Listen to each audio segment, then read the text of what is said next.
Good morning class, student of class 11 on demand. जैसा कि आप लोगों ने पूछा, अभी इनिशियल क्लासेस है, दो ही तीन वीडियोस, दो ही तीन ऑनलाइन क्लासेस आपकी चली, जिसमें आप लोगों ने एक चीज़ पूछी, सर आउटस्टैंडिंग और prepaid.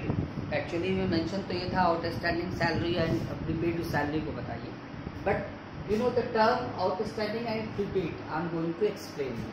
You can add anything, either salary, commission, wages, whatever it, many things can be outstanding or many things can be prepaid। देखिए, पहले तो शब्दों से समझिए। आउटस्टैंडिंग का मतलब होता है बाकी, that is still due. Means अगर मेरे यहाँ कोई एम्प्लॉय काम करता है, उसको सैलरी देना है, हर महीने देनी होती है, उसकी ड्यू डेट पूरी हो गई, अगर मैंने सैलरी उसको नहीं दिया है तो वो एम्प्लॉय कहेगा कि मेरी सैलरी आउटस्टैंडिंग है। ठीक है, उस एम्प्लॉय की हमारी फर्म अगर ये है तो हम उसको आउटस्टैंडिंग सैलरी की तरीके से देखेंगे। मीन्स ड्यू डेट तो हो गई, बट अभी मैंने उसको सैलरी नहीं दिया, बाकी है, उधार अभी लगा है, हमको देना है, ये मेरी लाइबिलिटी है। आउटस्टैंडिंग जितने भी होते हैं वो एक लाइबिलिटी की तरह से ट्रीट किया जाता है। आप सबको पता है, अभी एक मैंने वीडियो आपको दिया था जिसमें मैंने बताया था कि लाइबिलिटीज, एसेट्स और कैपिटल, ड्राइंग, ये क्या होता है। लाइबिलिटी क्या होती है? लाइबिलिटी शब्द का मतलब मैंने उस वीडियो में आपको बताया है। Liability, all the liabilities have credit balance.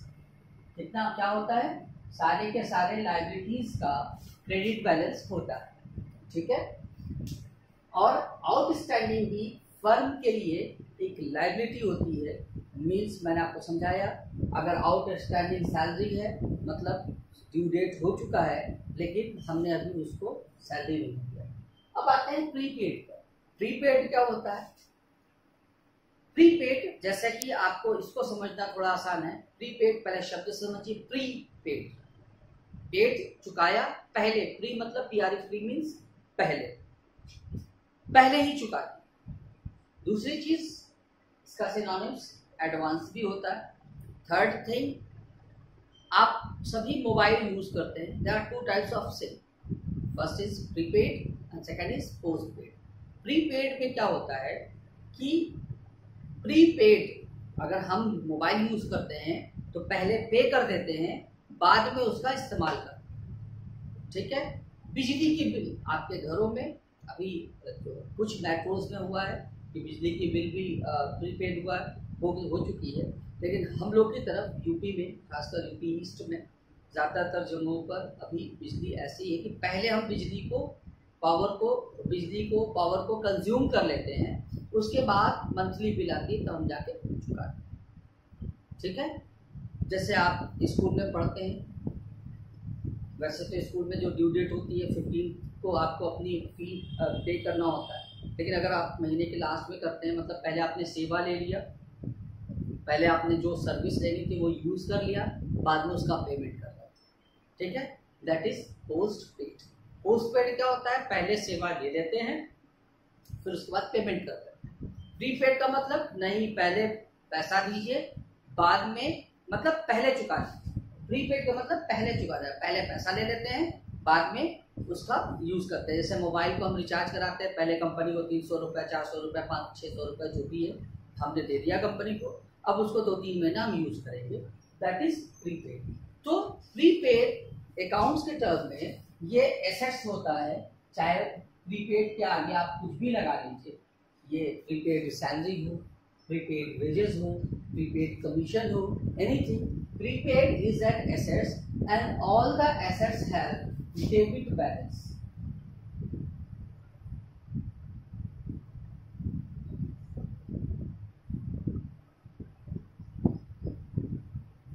ठीक है, आपको उम्मीद करता हूँ आपको समझ में आएगा। क्रेडिट बैलेंस और डेबिट बैलेंस का मतलब, जब कोई भी चीज आउटस्टैंडिंग हो, सैलरी अगर आउटस्टैंडिंग है तो हम एंट्री क्या करेंगे? Salary account debit to outstanding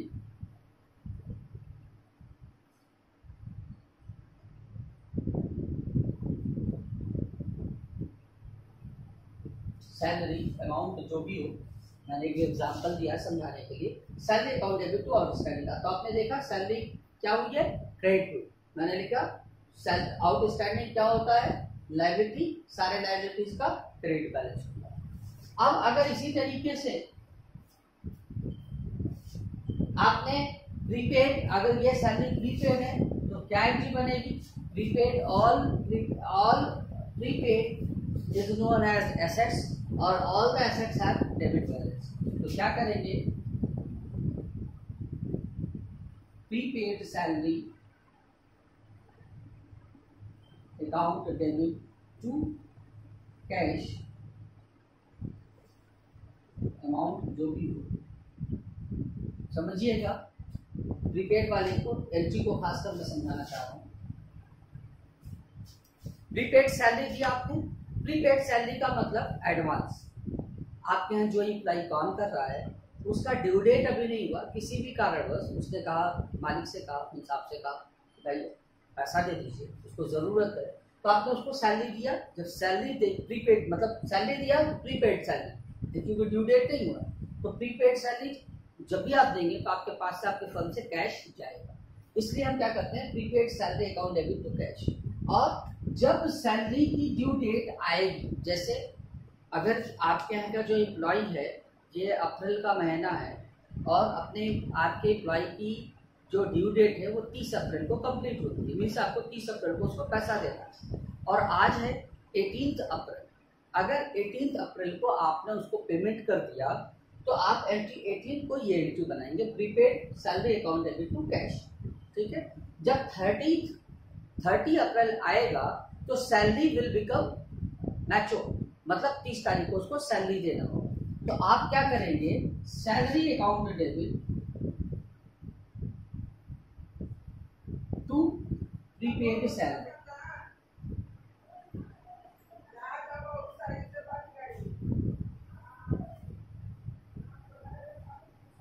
अब देखिए क्या होगा, आपने सपोज कीजिए कि 18 अप्रैल को आपने 18 अप्रैल को अपने एम्प्लॉय को एडवांस में सैलरी दे दिया, तो 18 अप्रैल को आपके फर्म से कैश जाएगा, तो prepaid salary account debit to cash. जब 30 तारीख को वो सैलरी का ड्यू डेट हो जाता है तो उस दिन तो आपको सैलरी देना है, तो पैसा तो पहले दे रखा आपने, तो कैश को नहीं क्रेडिट करेंगे। क्या मैंने किया, salary account debit to prepaid salary. अब देखिए मैंने जैसे आपको बताया, प्रीपेड सैलरी अकाउंट डेबिट हुआ और प्रीपेड सैलरी अकाउंट क्रेडिट होगा, तो इसका मतलब आपने अभी लेजर शायद नहीं पढ़ा है, जो मैं जिस अपने स्टूडेंट को जो पढ़ा रहा हूँ, अगर आप भी जो देख रहे हैं तो अभी तक आपने लेजर नहीं पढ़ा है, बट समझने के लिए फिर भी समझ लीजिए कि इतने रुपए से प्रीपेड सैलरी अकाउंट डेबिट हुई और उतने ही रुपए से अगर प्रीपेड सैलरी अकाउंट क्रेडिट हुई, इसका मतलब ये दोनों जितने रुपए से वही खाता, सेम अकाउंट डेबिट करते हैं, अगर उतने ही रुपए से सेम अकाउंट क्रेडिट कर देंगे तो लेजर बनाते समय वो उसका इफेक्ट नील हो जाएगा, ठीक है। अगर लेजर बनाएंगे तो डेबिट में लिखेंगे प्रीपेड सैलरी का अमाउंट और नहीं फिर क्रेडिट में कर देंगे, तो जब बैलेंस कुछ निकलेगा ही, मतलब एक खाता बंद हो गया, बचेगा क्या, salary account debit to cash, ठीक है। तो अगर ये कुछ नहीं दिया है तो यही एंट्री पास करेंगे, और ठीक ये दिया है कि नहीं भाई उसके बाद ड्यू डेट भी आ गई तो हम ये भी एंट्री पास करेंगे। आई होप कि आपको समझ में आया होगा। आपने जैसा कहा था कि सर प्रीपेड और आउटस्टैंडिंग बता दीजिए, मैंने बता दिया। अगर आपको इसके बाद भी प्रैक्टिकली कुछ प्रॉब्लम आ रही हो और आपको कोई बातें ऐसी है जो नहीं समझ में आई तो आप उसका क्वेश्चन सेंड कर सकते हैं, मैं उसको एक्सप्लेन कर दूँ।